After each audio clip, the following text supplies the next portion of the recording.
It's unrealistic. Look, we have almost $3 trillion of market cap in crypto. It's unrealistic for folks to expect people to be able to be living in Discord channels and doing all of this work. I think what that means is that the SEC is going to be asked increasingly more often to approve simpler on-ramps for this stuff. And now, in the last week, by the way, we had a pretty important two things happen.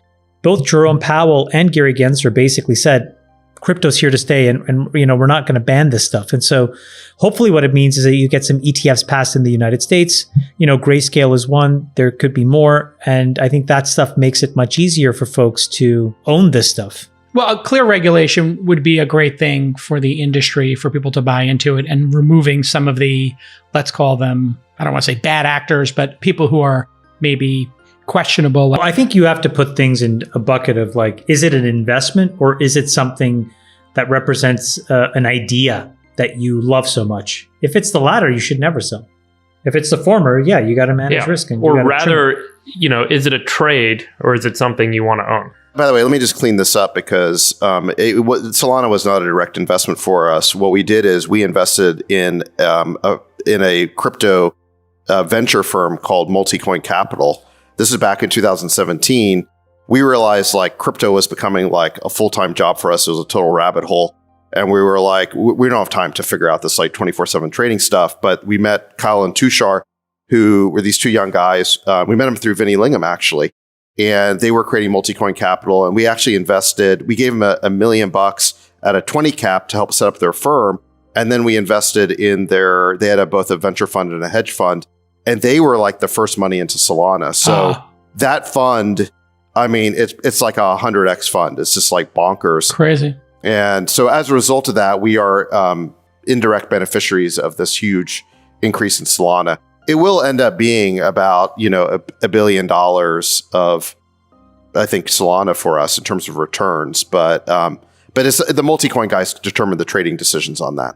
Yeah. And so people who don't know, Solana is a programmable, Ethereum competitor, I guess, and it's at $50 billion or so market cap. It was trading at $1 not long ago, and now it's at 164. It's an Ethereum competitor, basically, for a smart contract platform. And there's a lot of people, I'd say smart money in Silicon Valley, who are betting on a flippening where Solana could ultimately overtake Ethereum as the preferred platform. But even if it doesn't overtake Ethereum, it's the number 8 cryptocurrency right now. It could go, there's a lot of people betting it'll go to number 3 or, what have you. Additionally, it is a fraction of a penny for a transaction, and it can do many more transactions than Ethereum. There's so much to know about the crypto world. It's a hard thing to invest in unless you're totally focused on it. I've struggled with that. I've tried to go deep on a couple topics and I realized, holy shit, I've been in this for 4 to 6 hours just trying to learn this stuff and I'm not there. And then I feel uncertain about making any decisions. I totally get it. I mean, you got to have folks working on this, and the pace is changing so rapidly. You really need to kind of be up to date on what's next. It's, the other issue really of Freeberg is when you look at crypto, people use the word crypto as if it's that's all there is. Totally. Crypto is that's distributed computing, right? E-cash, cryptography, financial modeling or building new economic systems, Chamath. There's business model innovation, there's technology innovation, there's economic innovation. It's distributed computing innovation. Yeah, infrastructure, hardware. I mean, there's quite a lot of layers of activity. Chamath, are you spending time in crypto yourself, or do you have people doing it for you, or how are you kind of? Yeah, we have a lot of it, a lot of everything. So yeah, we have things. But do you go deep yourself, Chamath? How do you spend enough time to really get up to speed on all the goings on? I cherry pick and I snipe, and opportunities where I get intellectually curious and jump in. But a lot of the credit goes to my team. There's a couple folks that spend a lot of their time in it, and we've had a couple people do extremely well for us. Similar to David's story, back in the day, I invested in Barry Silbert and DCG. Second market Barry Silbert. Yeah. And, DCG is now, I don't know, I'm guessing a $20 billion company, maybe more. I don't know. So how does it mechanically work with your team? They are investigating opportunities and then they come to you and bring you, hey, we'll do a meeting and I'm going to share 4 with you. And then you say, hey, let me get on the phone with that guy. Do you basically go deep when something shows up, Chamath? No, so basically what happens is they have carte blanche to do whatever they want. And what they're typically doing is they're working with entrepreneurs to seed projects and, to get projects off the ground. And then at some point when those projects become large enough, then they'll issue tokens and, we'll get a certain allocation of those tokens. And so we've done that for, call it, I don't know, some number of projects that we think are valuable. Then along the way, they'll have certain views on Bitcoin. They'll have certain views on Ethereum. They'll have certain views on Solana, and we'll make capital allocation decisions. They tend to have the ability to do whatever they want. And then what I tend to do is just think about when it gets above, to me, I need to see the chance to make at least, in the rough justice around, $500 to $1 billion. And then I'll get involved. But otherwise, they just kind of run the whole thing. Let me ask you guys a question here. When you look at the market caps of these projects, it seems like things are changing. Cardano is number 3 now. And Tether still remains number 5, XRP still number 6, but Solana... I would encourage people to not look at it like that. I think looking at it as a rank list betrays what it is. So, I'll give you a simple example. Let's compare the fate of 2 projects. Or actually, right now there's a distributed form of Discord that's being built. Discord, the chat app, very popular amongst gamers. In a completely distributed way with an integrated crypto wallet. Because if you look at Discord, it's really 2 cohorts of people. There's gaming and there's crypto, right? So, those are the 2 big ones, yeah. So, that's an example of a really interesting product that has some real potential. Then if you look at something like DeSo is a decentralized social programming framework. Then if you look at something like Helium, that's completely about building a large distributed, connection of on-ramps to the internet, so internet connectivity. So those are 3 completely different ideas with 3 completely different paths to success. If to invest in those tokens, you have to believe in 3 totally different sets of things. Yes. So to look at it on a rank list and just buy something because it's cheap is stupid. No. My question I'm just going to be wasn't blunt. It's stupid. Don't do that. No. That wasn't really my question. My question was, we have an extraordinary number of the public who've invested in Bitcoin and Ethereum as number 1 and number 2.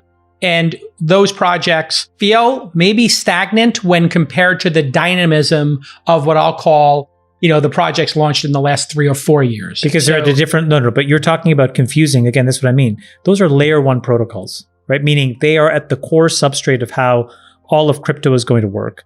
Then you have these other projects that build on top of these things in different ways or build around them. So my point is, if you don't want to take the time to understand which layer 2s you want to own and which layer 1s you want to own and why, I think you're much better off. I understand your point. My point buying an ETF or something else, because there are ways to own these things. So for example, David, Solana does not need Ethereum to exist. So my point is, do we see a day when this, the past decade has been about Bitcoin and Ethereum?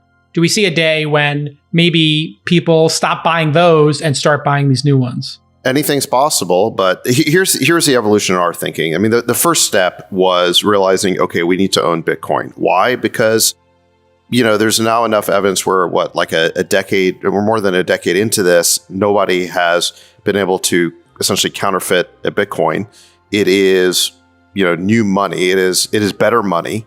So I'm not going to convince people right now of the argument for Bitcoin, but if you believe in it, that's sort of the first step is you realize you really need to have 1% to 2% of your portfolio in Bitcoin in the event that fiat money sort of becomes debased and eventually you move to crypto.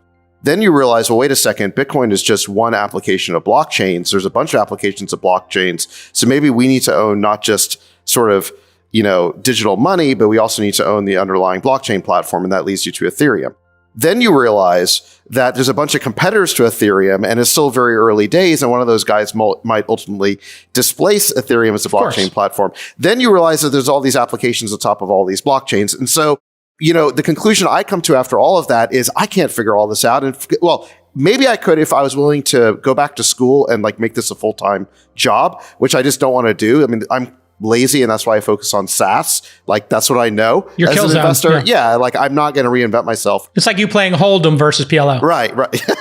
Right, exactly. So, but this is why we partner with Multicoin Capital. So what I would just say is like the idea that you as an individual investor are going to like, pick off the one cryptocurrency here or there to invest in. I mean, that's going to be a lottery. I would find a manager basically who is really good, who has a track record, who understands this stuff. Our approach is to hire very young, extremely technical computer scientists and mathematicians to basically do the work. That's working. Yeah. And, one of the things that I think these guys do, and the reason why it is very helpful for them to be computer scientists, is these are all open source projects. So they go look at the repos. Just go look at You can actually see the changes being made. And this is like, do you realize there's only 12 people who are actively working on Solana in the But you need to look at all the code check-ins. 7 of them work for Solana. You need to look at all the code check-ins. You need to look at the velocity of the code check-ins. Yes. So you can see like how many projects are being created on these platforms. The white papers are also really exceptional. Like if you read these white papers, they're really incredibly thoughtful and well written, and you can really understand what their goals are, and you can make some informed decisions there. But again, if you're not going to be in the business of being in this ecosystem, because I think David's right, everything is moving so fast. What's successful today could be just a dog tomorrow, and vice versa.